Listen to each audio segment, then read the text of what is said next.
আসসালামু আলাইকুম প্রিয় দর্শক, এইমাত্র পাওয়া সর্বশেষ ও গুরুত্বপূর্ণ আবহাওয়ার আপডেট নিয়ে হাজির হয়েছে আপনাদের সামনে। আজ 13 জুন শুক্রবার রাত থেকে আগামীকাল 14 জুন শনিবার বাংলাদেশ এবং পশ্চিমবঙ্গের আবহাওয়া কেমন থাকবে তার বিস্তারিত পূর্বাভাস জানাবো। বর্তমানে মৌসুমী বায়ু সক্রিয় থাকায় বাতাসে জলীয় বাষ্পের পরিমাণ অনেক বেশি। এর ফলে তাপমাত্রা মাঝারি থাকলেও উচ্চ আর্দ্রতার কারণে এই অস্বস্তিকর ভ্যাপসা গরম অনুভূত হচ্ছে। সারা দেশে আজকের রাত থেকে আগামীকাল দিনের বেলায় ভ্যাপসা গরম অনুভূত হবে। বিশেষ করে ঢাকা, রাজশাহী, খুলনা এবং ময়মনসিংহ বিভাগে দিনের তাপমাত্রা 35 ডিগ্রি সেলসিয়াসের আশেপাশে থাকলেও আর্দ্রতার কারণে অনুভূত তাপমাত্রা প্রায় 38 থেকে 40 ডিগ্রি সেলসিয়াস পর্যন্ত হতে পারে। অর্থাৎ বাস্তবে যা গরম, শরীর তার চেয়ে বেশি গরম অনুভূত হবে।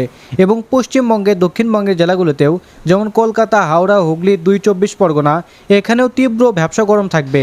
এখানকার তাপমাত্রা প্রায় 34 থেকে 36 ডিগ্রি সেলসিয়াস থাকলেও অনুভূত তাপমাত্রা প্রায় 38 থেকে 42 ডিগ্রি সেলসিয়াস পর্যন্ত পৌঁছাতে পারে।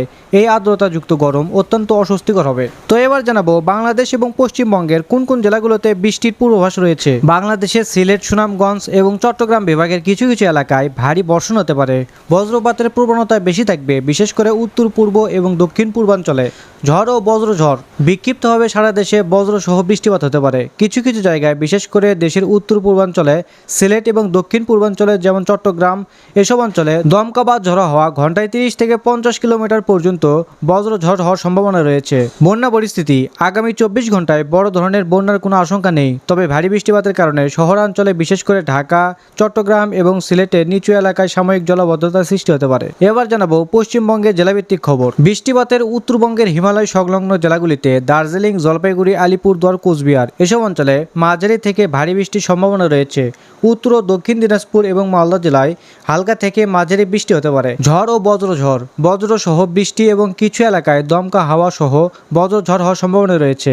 বন্যা বা জলাবদ্ধতা, ভারী বৃষ্টির কারণে দার্জিলিং এবং কালিম্পংয়ের পাহাড়ি এলাকায় ভূমিধসের সম্ভাবনা রয়েছে। নিচু এলাকায় জল জমার সম্ভাবনা এবং তিস্তা, জল ঢাকা, তোরসা, সংকোচ এর মতো নদীগুলোর জলাবদ্ধতা বাড়তে পারে, যা স্থানীয়ভাবে কিছু এলাকায় আকস্মিক বন্যার কারণ হতে পারে। কাঁচা বাড়ি ঘর ও রাস্তা ক্ষতিগ্রস্ত হওয়ার সম্ভাবনাও উড়িয়ে দেওয়া যাচ্ছে না। দক্ষিণবঙ্গের আবহাওয়া।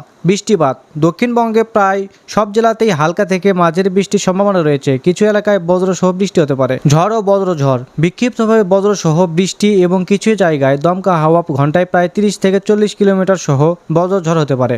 বন্যা পরিস্থিতি, বড় ধরনের বন্যার কোনো আশঙ্কা নেই, তবে শহরাঞ্চলে কিছু নিচু এলাকায় বৃষ্টির কারণে সাময়িক জল জমে যেতে পারে, যা দৈনন্দিন জীবনের কিছুটা বিঘ্ন ঘটাতে পারে। তো এই ছিল আবহাওয়ার খবর। আপনারা কে কোন জেলা থেকে ভিডিওটি দেখছেন, আপনাদের জেলার নামটি অবশ্যই কমেন্ট বক্সে জানাতে ভুলবেন না। তো ধন্যবাদ সবাইকে, ভালো থাকবেন, সুস্থ থাকবেন, আল্লাহ হাফেজ।